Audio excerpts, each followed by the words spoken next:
दोस्तों, हर बार की तरह आज भी मैं आपको लेकर आया हूं परिणीति के सेट पर, टीवी सीरियल परिणीति के सेट पर, जो बालाजी ने प्रोड्यूस किया है, जिसकी प्रोड्यूसर एकता कपूर है। दोस्तों आज मेरा इस यहाँ पर लाने का मकसद ये है, बताने का मकसद ये है कि हर एक्टर ये सोचता है कैमरे के आगे आने से पहले उसके अंदर जो डर है, जो झिझक है, वो घबराता है। हर एक्टर घबराता है, ऐसा नहीं है कि जो नहीं है वो भी घबराते हैं, जो सोचते हैं कैसे होगा कैसे नहीं होगा, मैं कैमरे के आगे कैसे परफॉर्म करूंगा, जो कंटिन्यूटी कर रहे हैं तो शायद उनके अंदर कम डर लगता है उन्हें, क्योंकि वो ऑलरेडी उस टीम से घुल मिल जाते हैं, तालमेल हो जाता है और वो वहाँ के आर्टिस्टों से मिल चुके होते हैं। कैमरामैन, डायरेक्टर, डीओपी या एडी सब लोगों को वो जानने लग जाता है, तो इसलिए वो फैमिलियर हो जाता है कैमरे के आगे।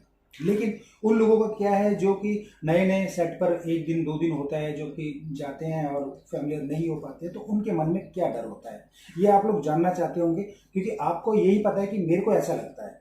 लेकिन मैं आपको ये बताना चाहता हूँ कि हर जो आर्टिस्ट है जो सेट पे एज एन एक्टर काम कर रहा है, वो उसको टेक लगने से पहले उसकी क्या फीलिंग्स होती है, कैमरे के आगे आने से पहले क्या फीलिंग्स होती है, मैं ये आपको जो भी आर्टिस्ट यहाँ पे काम कर रहे हैं उनका इंटरव्यू लेकर बतलाऊंगा।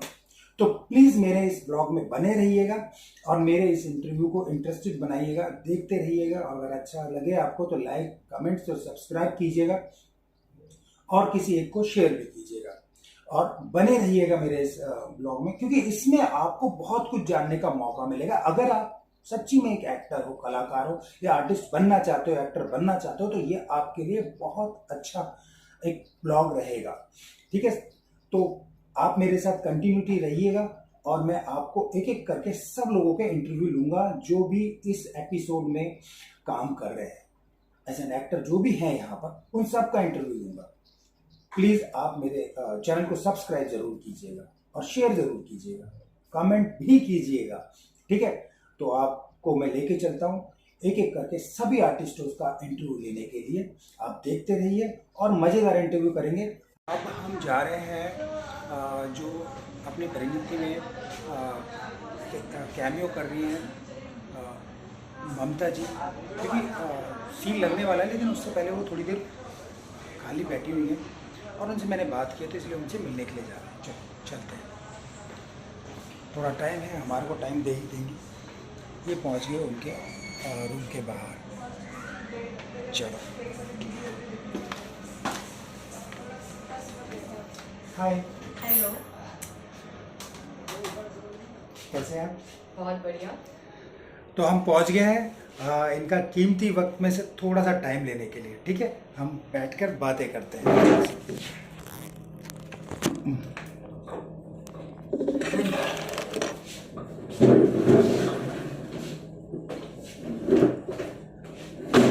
ये कुर्सी कुछ ज़्यादा ऊंची नहीं है। अभी थोड़ा सा मेकअप हुआ है, थोड़ा सा मैं बैठी थी, टी पी रही थी, तो थोड़ा सा मैसी हेयर्स हो गए हैं, क्योंकि उन्होंने मुझे बोला था कि शूट के पहले हम लोग मैम थोड़ा सा आपको फ्रेश टचअप कर देंगे, तो थोड़ा सा हेयर मैसी है, चलता है, कोई बात नहीं। और इसी बहाने हमें भी मौका मिल गया इनके साथ रूबरू होने का और बात करने का। तो ममता जी, मैं आपका ज़्यादा समय ना लेते हुए सिर्फ थोड़ा सा वक्त लूँगा। आप थोड़ा सा अपने बारे में बताइए कि मैं बता देता हूँ। पहले मैं बता देता हूँ, इससे पहले वो शुरू हो। ममता जी हैं जो कि एक अच्छी आर्टिस्ट हैं और बहुत सारा काम किया है इन्होंने, बहुत सारा, नो डाउट। तो बाकी अब ये बताएंगे कि जो मैं आप लोगों के लिए पूछना चाहता हूँ ना, वो मैं पूछना चाहूँगा। और वो ममता जी, आप अपने बारे में थोड़ा सा बता दीजिए बस। किसके related? My personal life and my shoot life? सिर्फ शूट लाइफ बस। ओके, क्या पूछना चाहते हैं आप? कौन सा क्वेश्चन है ऐसा? मेरा एक क्वेश्चन है कि टेक लगने से पहले, शूट से पहले, जब आप ग्रीन रूम में बैठे होते हैं, जब आप अपनी स्क्रिप्ट याद कर रहे होते हैं, तो उसके बाद जब आप टेक से पहले आपकी फीलिंग्स क्या रहती है कैमरे के आगे, कि मैं अब शूट करने जा रही हूँ, तो वहां पर क्या फीलिंग्स है आपकी? देखो, मेरे साथ ना थोड़ी सी ये बहुत छोटी सी प्रॉब्लम है, जो मेरे को थोड़ी प्रॉब्लम भी देती है इस बारे में, और कभी कभी मेरी थोड़ी सी बहस भी हो जाती है, कभी किसी से थोड़ी सी, हर किसी से नहीं। मेरे साथ प्रॉब्लम ये है कि मेरा अगर सेट लगा है, अगर मेरा सेट कल का है, तो मुझे नाइट में या कभी भी उन लोगों को टाइम मिले, मेरे को स्क्रिप्ट पहले मेरी फॉरवर्ड कर दी जाए, क्योंकि मुझे ये होता है कि मैं अपनी नहीं, जो मेरा को स्टार है उनकी भी लाइंस को मैं देख लूं, क्योंकि अगर जब तक आप अपने को स्टार की लाइन नहीं बोलोगे, सिर्फ अपनी अपनी लाइन पढ़ोगे, तो आप सिर्फ उसको देख रहे हो और आपको ये नहीं पता है कि उसकी लाइन कब कट होने वाली है और आपको कब डायलॉग बोलना है। तो मैं सभी आर्टिस्ट के साथ यही ये आपको जरूरी है, कोई भी न्यू कमर्स जब आते हैं या कोई भी जूनियर अगर कोई कर रहा है या कोई भी एक्टर बनने का सोच रहा है, तो उनके लिए सबसे बड़ी बात ये है कि आप स्क्रिप्ट को पूरा पढ़िए।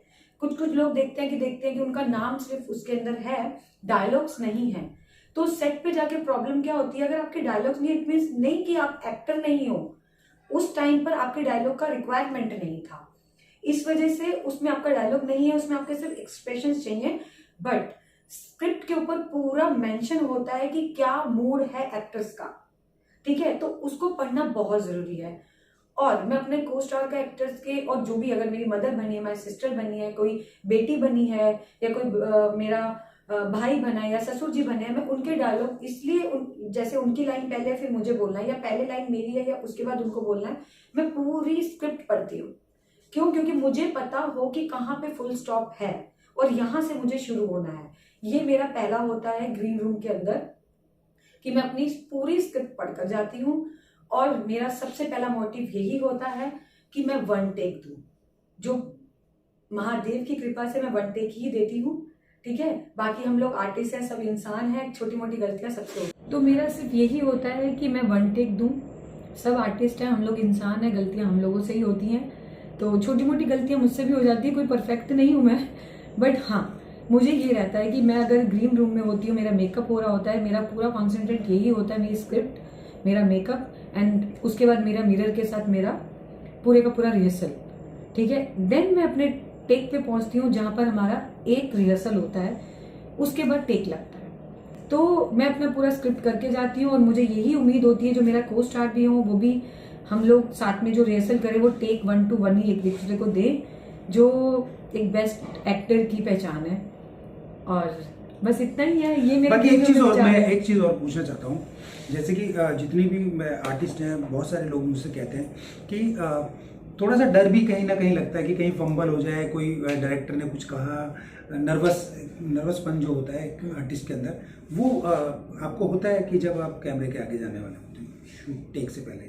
देखो, मैं आपको ये जो एकदम सच्ची बात है, इसको कभी कोई बोल देता हो झूठ तो मुझे नहीं पता, बट ये एकदम सही बात है। अगर हम लोग कैमरे के आगे जाते हैं, पहले तो वो हमारा काम है, हम लोग उनको प्रणाम करते हैं, मतलब कि उनका आशीर्वाद लेते हैं, वो कैमरा है।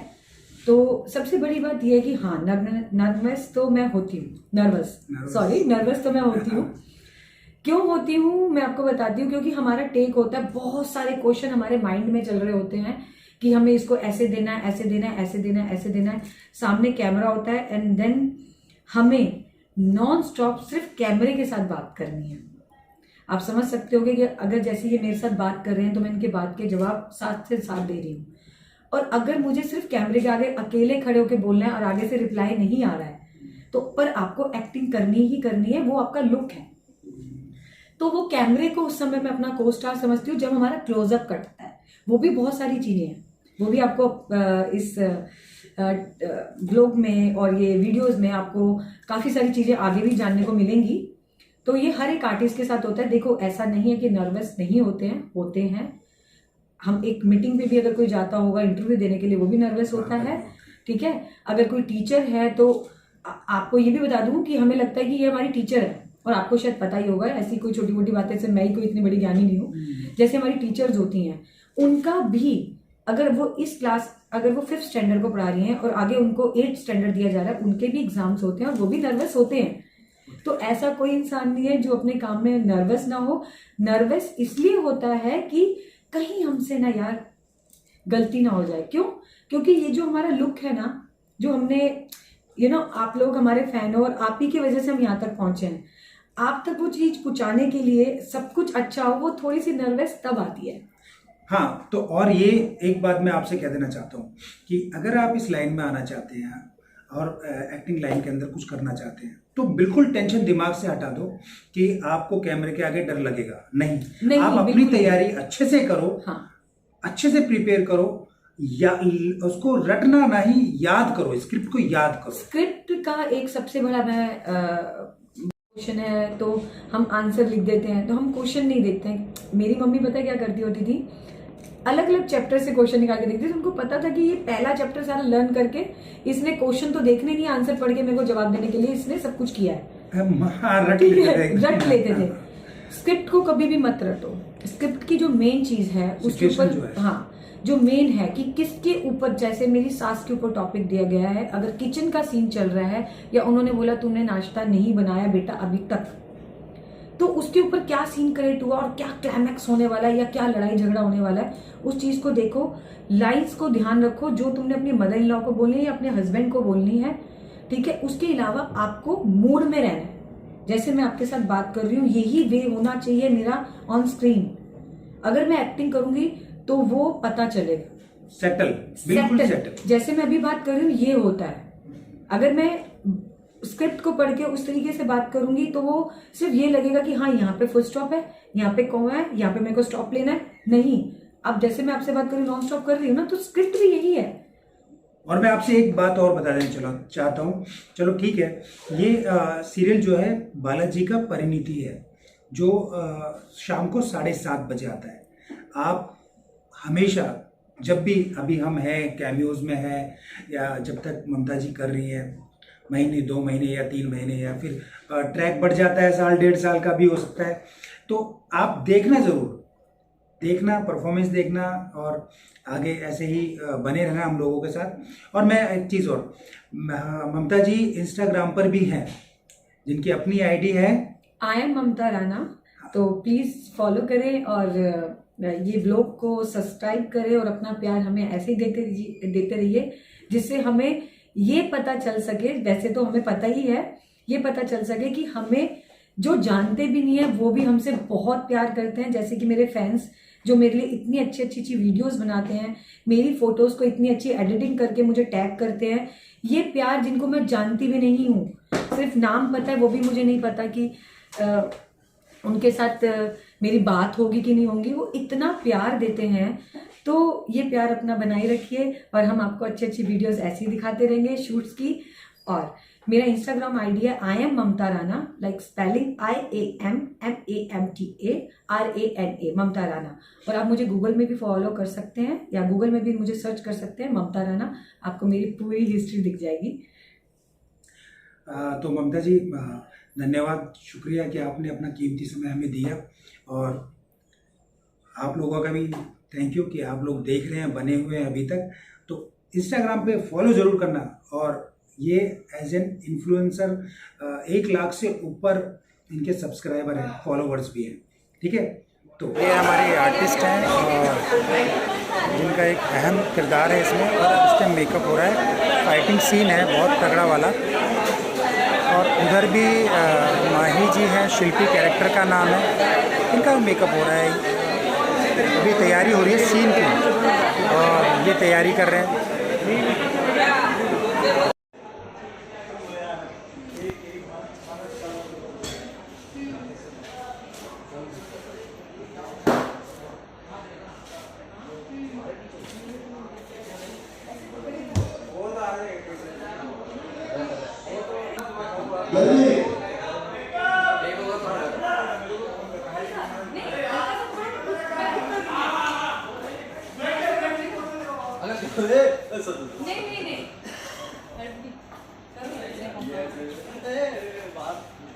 नहीं, वो तो पता ही है।